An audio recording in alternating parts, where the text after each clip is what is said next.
a quick recording on the different resolutions that the Companies Act gives requirements on. So directors and shareholders resolutions.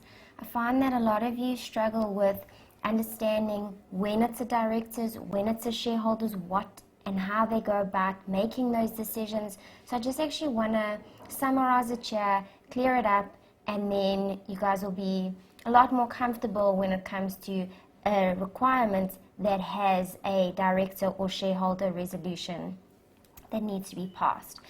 Alright, so how did each of these resolutions get passed? First and foremost, there has to be notice for any director's resolution or for any shareholder's resolution. So all the directors need to be aware that a resolution needs to be passed, and all the shareholders need to be aware of it. And that's what notice is doing. It's letting everyone have an opportunity to be present at the meeting because they know that this decision is wanting to be made. Okay, for directors, all the Companies Act says is that each company will set out in their Memorandum of Incorporation, that's what the MOI is, what the notice period is. So they haven't defined it. As opposed to shareholders, they've said, if you are a private company, you have to give 10 days notice when a resolution needs to be discussed and passed. If you are a public company, guys, LTD means public only, not listed, that you then have to give 15 days. Okay, so all the shareholders need to be aware that a resolution is going to be addressed or discussed in a meeting, and they need to have this within the specified days. Then, when the meeting is going to take place, after this notice period, there needs to be a quorum, and that is the number present for this meeting to actually commence.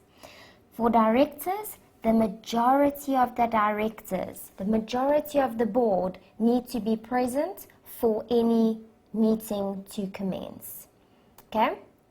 Whereas for shareholders, at least 25% of the voting rights need to be present. So you can see there's already a huge difference here between the requirements of directors, which is the majority, and the requirements of shareholders, which is at least 25%, which ultimately could mean literally a quarter of the shareholders have to be present.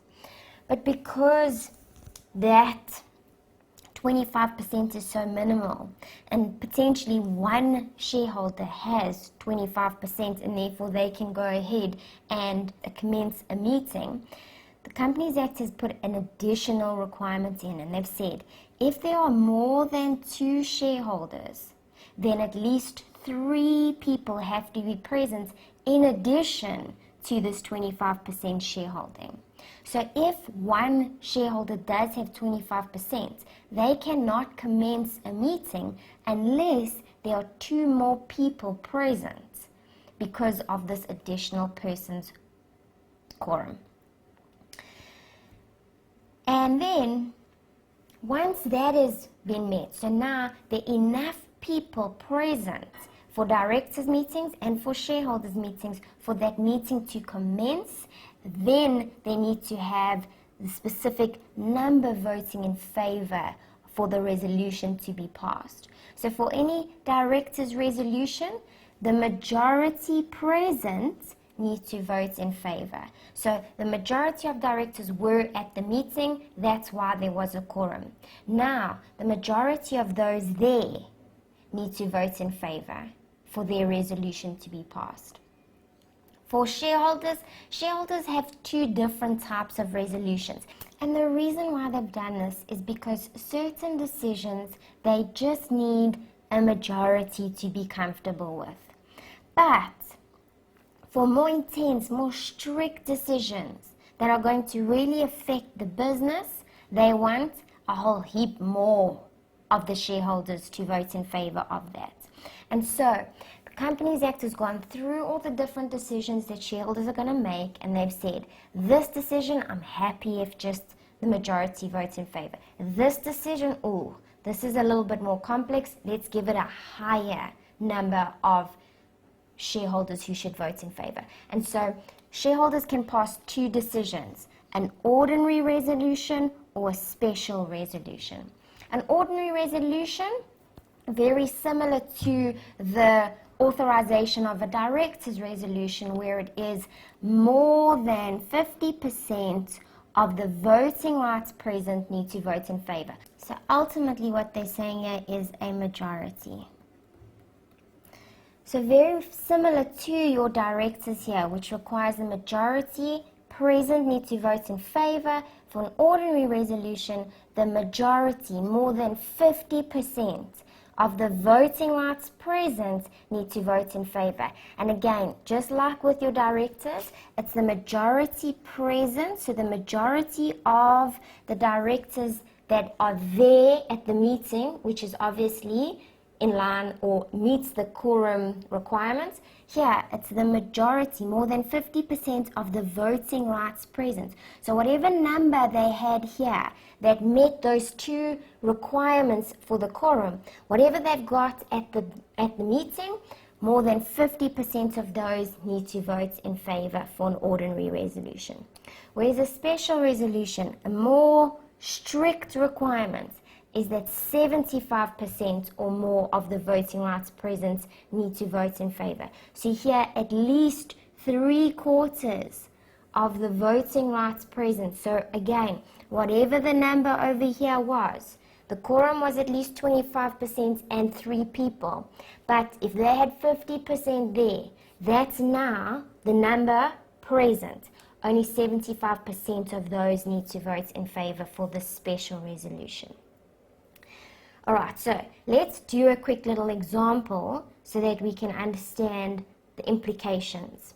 So I've just said here, CA Campus Pty Limited has 10 directors and 4 shareholders, and each of those shareholders hold 25% of the voting rights. So what is the required? What would the minimum requirements be for each of the following to be passed? A director's resolution, shareholders ordinary resolution, or shareholders special resolution. So let's do the director's resolution first. They've got 10 directors. So in order for the meeting to be able to commence, they need to have a quorum, which is the majority. Majority of 10 would be 6. So at a minimum. So guys, 6, 7, 8, 9, 10 present, the quorum is there.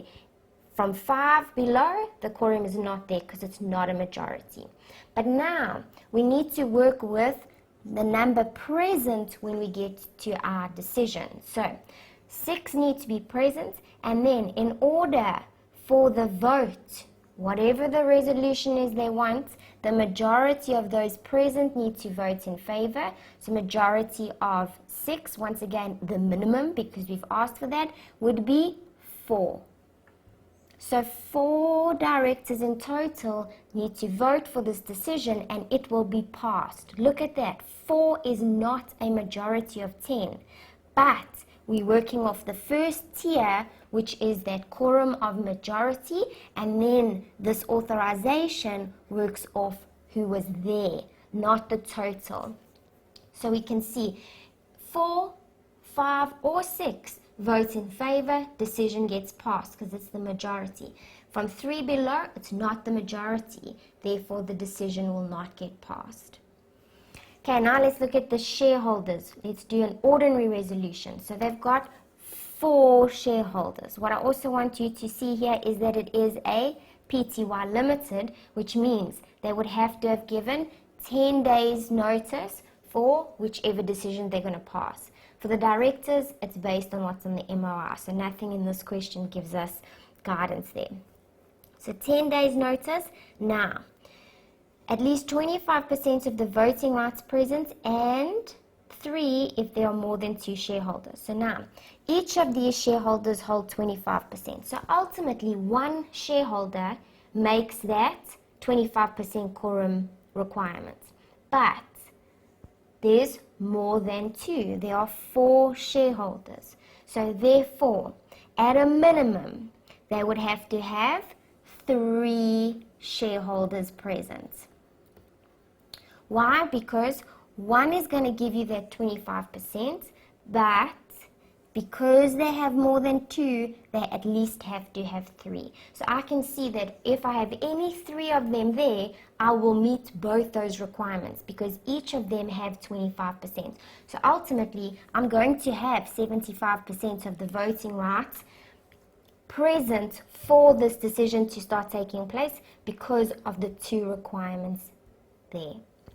Now I've got 3 shareholders with 75%. In order for the ordinary resolution to be passed, more than 50% of the voting rights present would have to vote in favor. So more than 50% of those 75% voting rights need to vote in favor.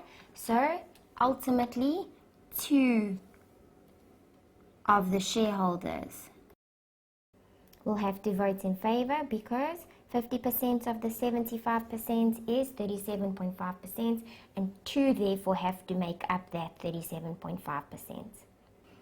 For the special resolution, 75% or more of those voting rights present, they've got a 75% voting right there, and so ultimately all 3 are actually going to have to vote in favor. Because 75% of the 75% present is 56%. So all 3 of their 25% holdings are going to have to be used to meet that 56%. And that's purely based on the percentages, not on the number of people present. Okay, so when we're looking at the voting rights for the resolutions, it's based on the requirements of the quorum, the number of voting rights present, because the people quorum will also have to be met, but that doesn't affect the decision. It's all about the voting rights that are present, and then of those, the majority have to vote in favor for an ordinary, and of those, 75% or more have to vote in favor for a special resolution.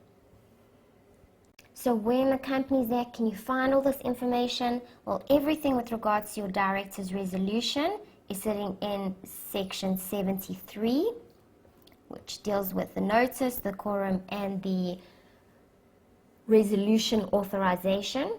For your shareholders, the notice is sitting in section 62, the quorum is sitting in section 64, and the actual resolutions are sitting in section 65. Okay, what you need to be 100% comfortable with is that for any decision the directors need to pass in the Companies Act, so issuing of shares, loan for financial assistance of shares, a loan to a director, any decision that the directors have when they have to pass a director's resolution, this is the requirements. Okay, there aren't different requirements for directors passing decisions. For your shareholders, guys, each of the different sections will tell you when there needs to be an ordinary resolution and when there needs to be a special resolution. And in fact, section 65 actually lists examples of when there needs to be a special resolution. So at the bottom of 65, you can go and see all the different scenarios have been summarized there. So loan to a director, or financial assistance to a director, financial assistance for the purchase of shares, or issuing shares to a director. All of these require special resolutions. And then for your ordinary resolutions, it's every other decision that a shareholder has to make that doesn't require a special resolution. So ratifying a director's decision where a director was involved in a decision that he had a personal interest in, ordinary resolution. The removal of a director, ordinary resolution. Alright, but once again, if you're working through specific sections, they will say special resolution needs to be passed here and ordinary resolution needs to be passed here when they're dealing with the shareholders. When they're dealing with directors, there is no distinction because for any resolution directors need to make, this is the requirement. Majority present, majority vote in favor. It's only with shareholders that they've got two levels of decisions, and that special resolution is just a more significant level because the ordinary resolution, you can see, ties up with a normal director's resolution. Majority of the voting rights present must vote in favor. Majority of the directors present must vote in favor for their resolution. Super, guys.